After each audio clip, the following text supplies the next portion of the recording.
So here's a video where I maybe do some math and throw numbers at you in hopes to sound smart as if I know what I'm doing, even though I'm terrible at math, but the video must go on and the theory must be made.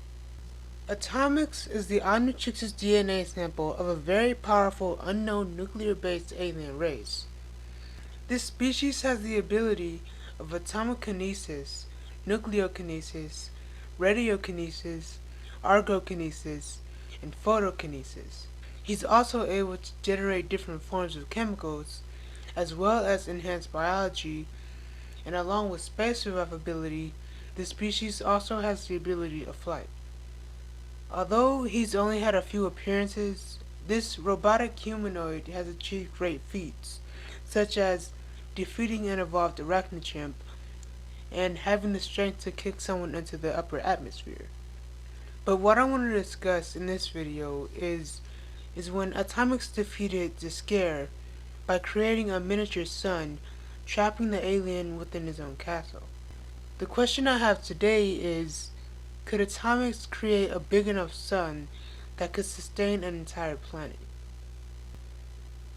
Our own sun burns at about 9,000 to 10,000 degrees Fahrenheit, which is about 5,000 degrees Celsius. Of course, depending on the color of the star determines just how hot it is. Star temperatures range from 2,500 to 50,000 Kelvin. There are 7 main types of stars, those being O, B, A, F, G, and K. A dark red star has a surface temperature of about 2,500 Kelvin.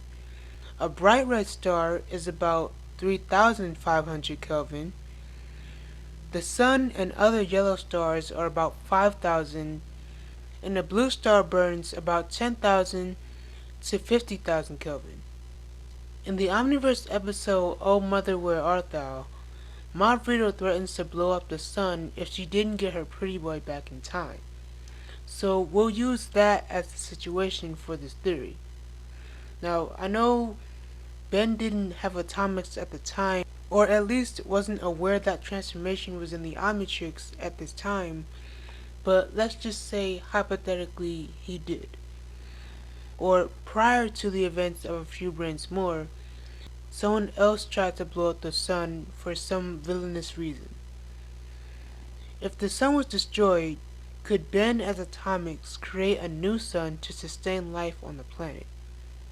Now in real life, if this were to happen, the entire planet would be frozen over in a matter of seconds.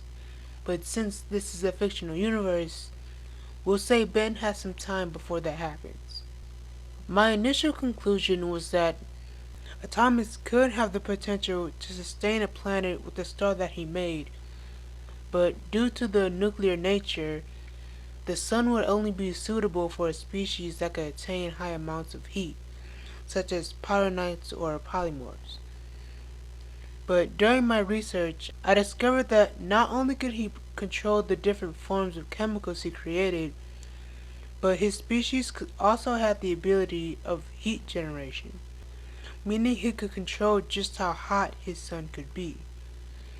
This species is way more than just giant nuclear blasts. With his ability to manipulate chemicals and heat, Atomix could not only make sure how hot his sun was burning, but also what chemical composition went into the star in order to form the correct one. In this case, 75% hydrogen and 25% helium. And that is the Atomix sun theory. Not a long video, as I expected, but nonetheless, it was still fun to make. If I got any of the science stuff or the numbers wrong, feel free to let me know in the comments. I hope you all enjoyed. Subscribe and like if you want, and I'll see you when I see you.